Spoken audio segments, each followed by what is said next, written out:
not always got to be reaction. Sometimes it could just be an addition to what somebody else has said and tried to present to you as a very, very interesting thought and concept. I'm not going to steal his thunder. But Jay Embree, the one thing I have to say, the man has knowledge of what he's talking about, even if him and I do not fully look at the situation of the Idaho 4 case the exact same way. One thing I can do is take a step back, and I know he knows what he's talking about when it comes to the documents and the various things that are transpiring within his timeline series. How do I know that? I have a background too. Might be a little bit different than his, but I know he knows what he's talking about. I'm ARHayes. This is Convict's Thoughts, and like I said, we're not here as a reactionary video. I'm not critiquing the presentation that Jay Embree, the man, put together and put out for all to see.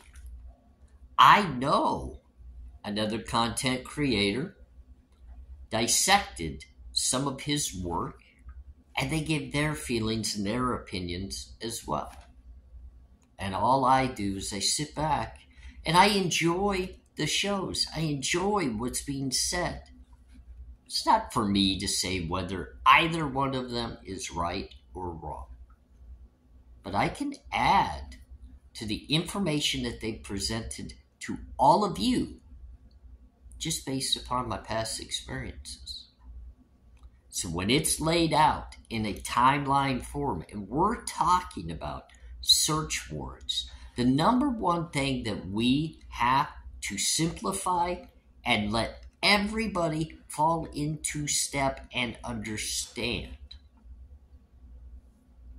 Idaho has its regulations and its standards through the courts of what's necessary to obtain search warrants within their state. Washington has their standards and their regulations to obtain search warrants in their state. On top of that, the federal investigators that have their own set of regulations and their own standards for search warrants handle much of a broader spectrum. And remember, each of them are done separately. The state of Idaho cannot issue search warrants for a residence or a person in Washington state. Washington state cannot issue search warrants or arrest warrants for individuals in Idaho without approaching their courts in the other areas. The feds can just do a national, but they still have to work through the very state courts to ensure things are done appropriately. Now, let's set the feds aside, because when it comes to the Idaho 4 case, whether it be the investigation of Brian Kohberger, Brian Kopacka, Ian Harsh, or whoever else was on the feds' radar, it's a totally different ballgame and has to be separated from what was happening in Idaho and Washington state. Now, Idaho is obviously the state where the crime was committed. They would be the powerhouse of all, because that's the jurisdiction that would be handling everything from the investigation of that crime to the end result, the trial. Because remember, the feds have been removed from this equation. I'm just going to say that one more time. Remove the feds out of view for a moment and focus clearly on the two states side by side that are in key play here. Just because Idaho is the home of the actual investigation, and they will be the ones that collect all of the evidence to be presented to the prosecution that will be discoverable to the defense and then taken and utilized at trial, doesn't mean that's where the investigation is going to take place. As you've seen in the case just with the name Brian Kohberger, you were going to have 3 different states, if not more, but we know of 3 right off the top of our heads. The state that the crime was committed in, Idaho. The state that Brian Kohberger lived in and went to college in, Pullman, Washington. Then the end result where he was captured and where his family lived and resided in Pennsylvania. Evidence from all 3 states have had search warrants issued for those areas to conduct the searches appropriately. Idaho did not go search Brian Kohberger's home in Pennsylvania. Idaho also was not the main search warrant of Brian Kohberger's home and apartment in Pullman. But the entirety of what would be gathered from those scenes would become available evidence in Moscow, Idaho. The lead investigators of the overall investigative force, the main lead would be Moscow, Idaho. They're going to have the entirety of the evidence come to them that would be inventoried and documented. Now, when it comes to Brian Kopacka, ladies and gentlemen, I'm going to make a clear statement. The man would not be on record for search warrants in Idaho because he lived in Washington State. The search warrants for anything that comes in regards to Brian Kopacka would then have to go through the state of Washington. It would have to go through the court system to get the search warrant signed upon. They would issue that warrant, and then it would be Washington that would go fulfill that warrant. And we all saw what the result of that was. Now, Washington State also has the capability that once Brian Kopacka's life was lost, that's said and done for the available documentation and records for you or I or anybody else to see, because they conceal it completely, because it's no longer going to be utilized in a case against Brent Kopacka. There's no case at this time or any time in the future against Brent Kopacka. That doesn't mean that Brian Kopacka isn't possibly involved in the actual Idaho 4 scenario. It does not mean that he wasn't even potentially one of the perpetrators of the crime. It doesn't matter at this point.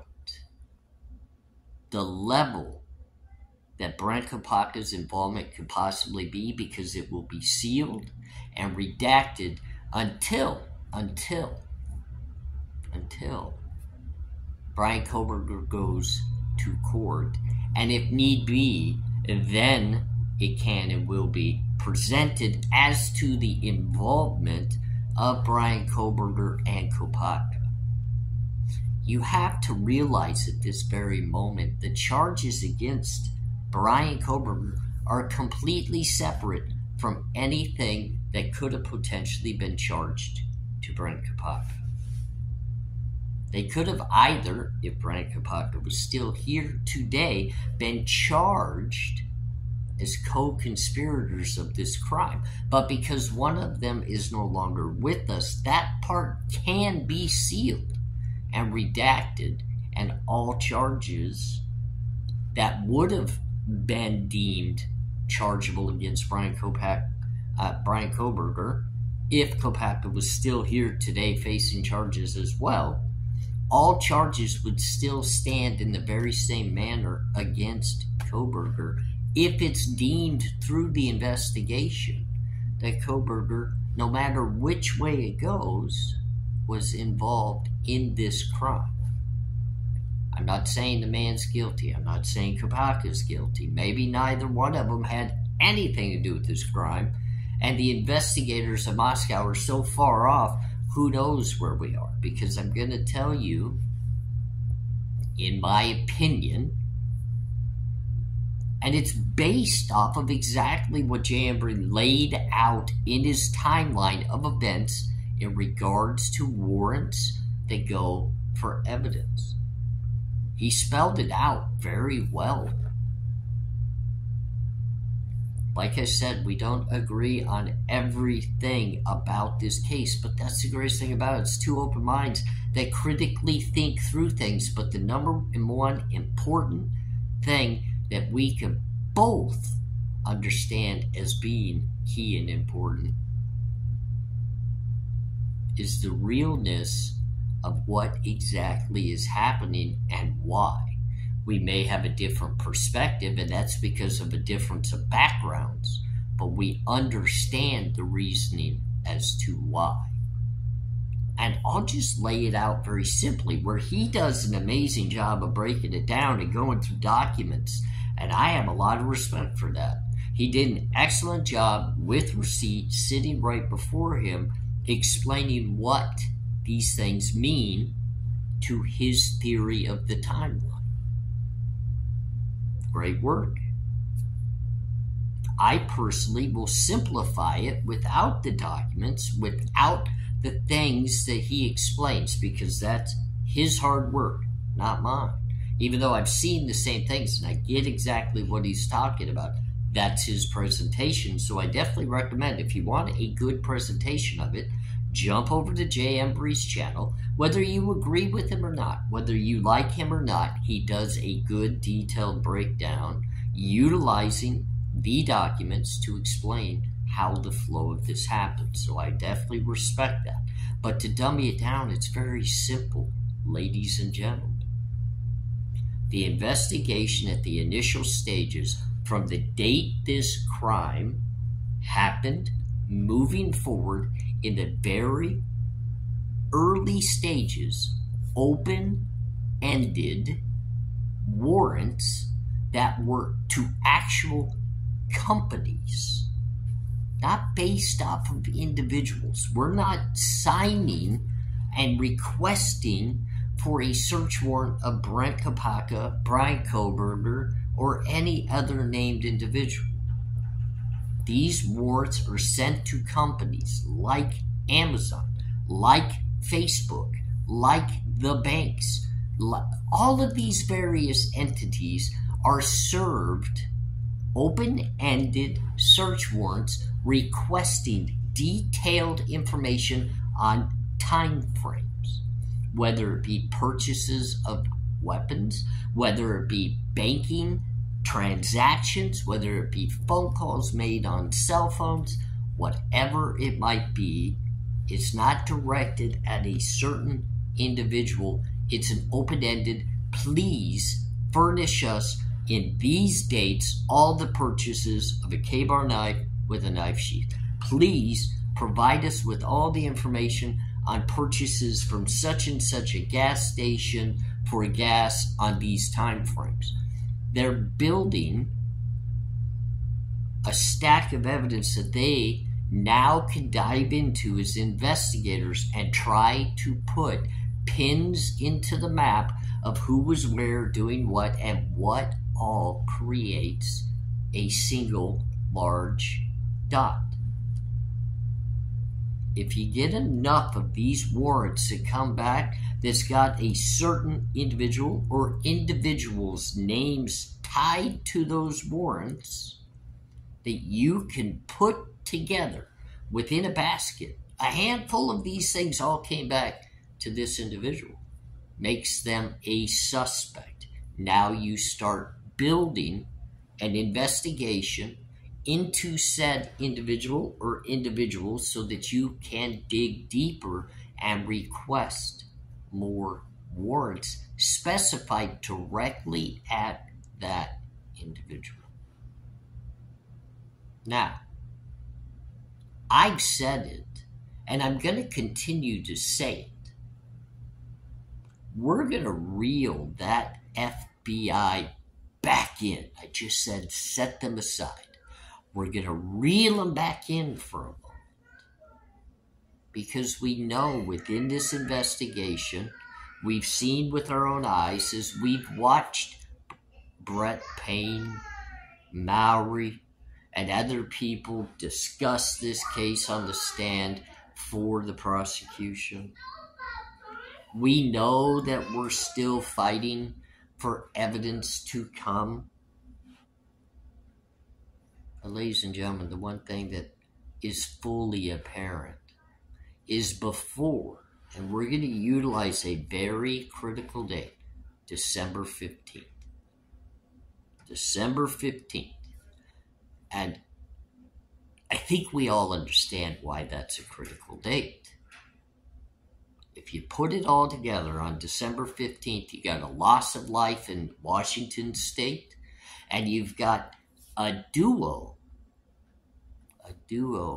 of pulled over discussions with a Brian Kohberger and his father halfway across the country. But it all went down, just like Embree and others have pointed out, in a courtroom before a judge in Washington to get search warrants. I'm not talking about the out of, into the blank world of companies and businesses and financial institutions with open-ended results coming back. I'm talking about a very direct search warrant that wasn't served on December 14th. No, it was actually attempted to be served on December 15th during a SWAT situation at the so-called apartment of Brent Kopacka. And this, if it was just your normal everyday search warrant looking for narcotics or some of that nature, would not have turned deadly. I mean, you have to really think common sense why. Why would such a situation as this turn deadly in such a calm and collected manner as what we see on the body cam footage? Nobody was in a stressful situation during that SWAT situation. Did you notice there was no violence? There was hardly even any noise. There was no screaming. There was no banging. There was no firecrackers going off. Seemed pretty lax to me, yet a man lost his life, which to me tells me, because we've reeled the FBI back into this equation, that man was under investigation by the Federal Bureau of Investigations. The FBI was looking at Kopacka. What it was for, we don't know, because we don't have the particulars or the documents to support exactly what it was for. But I think for most of us, we can assume a little bit and be close to the spectrum. Now, the main question about that is this. If the feds were on to Kopacka and they were feeling as though he was possibly tied to the King Road Homes crime, because remember, the evidence that was gathered from that investigation and warrants from Washington State were turned over to Idaho to put into the case files. There's a link there. Doesn't mean that he was a potential suspect or he was being accused of the crime. It could have been nullifying him of said crime. Who knows? But something came from Washington State into the Idaho possession, into the files. If it is truly an investigation by the FBI and Brent Kopacka is no longer, and the FBI is not going after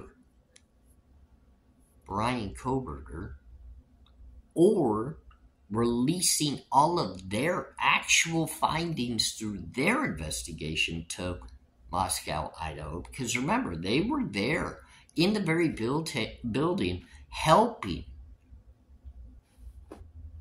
Brent Payne even write his PCA for the arrest of Brian Kohberger. But what it tells me is the feds backed off once Kopacka was no longer. The feds haven't jumped in on Kohberger. Doesn't mean the feds don't feel as though Kohberger played some sort of part in this crime. But if they do believe that, they don't feel as though it lives to a federal chargeable level. Pretty crazy, right? Kopacka could just possibly be the federal investigated person. Yet, Brian Kohberger sitting in a jail cell waiting on charges to go to trial in Moscow, Idaho, as deemed to be the perp of the crime. Not one of the perp. They're deeming him to be the perp. There was something, and I'm going to do a video, and I want to share my thoughts, but I'm going to leave you with a little bit of a cliffhanger. There was something. The day the crime was found in 1122 King Road, the day the bodies of the 4 deceased were discovered, and the melee around that house, and the chaos, and all of the craziness that had to go along with finding this crime scene. Something immediately defused it. They lifted the hold in place. They let the community feel as though were they on to something? Or were they just so baffled and they didn't want to give information to, no, ladies and gentlemen, we've got to talk about, did the feds already have an idea and they were on to something the minute they found the crime scene? What would have directed them that way? ARHayes, it was great spending a little bit of time with you. This has been A Convict's Thoughts, and I appreciate each and every single one of you for following those creators you love, and I give a shout out to all out there working your magic, doing your content, sharing your thoughts, sharing your experiences. It's not a battle. It's not an argument. We're just adding to each other to try to find justice. You guys all have a great day. Make sure you check out Embree's timeline videos and Momma D over the 111. It's 1111 True Crime. Sorry, I got it going on up here. And everybody, remember, horns high. Murder Male Mayhem, talk to him today. He's on the mends, and he'll be back soon. Talk to you again later. Bye now.